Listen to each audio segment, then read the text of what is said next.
charged with a crime.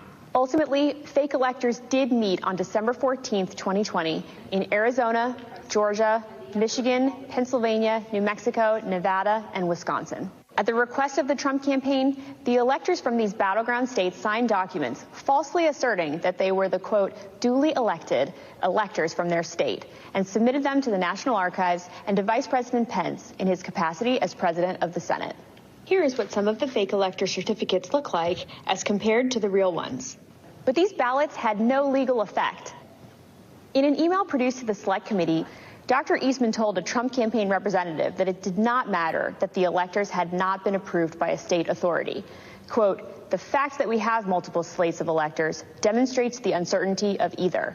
That should be enough. He urged that Pence act boldly and be challenged.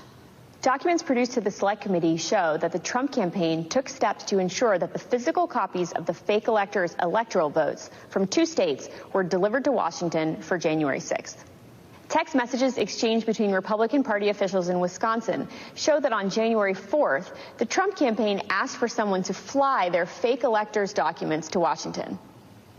A staffer for Wisconsin Senator Ron Johnson texted a staffer for Vice President Pence just minutes before the beginning of the joint session.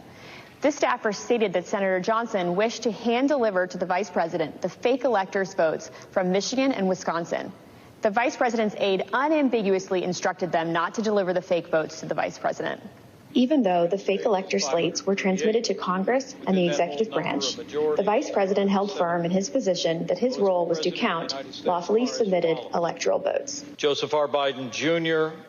of the state of Delaware has received 306 votes. Donald J. Trump of the state of Florida has received 232 votes. Which is what he did when the joint session resumed on January 6th after the attack on the Capitol.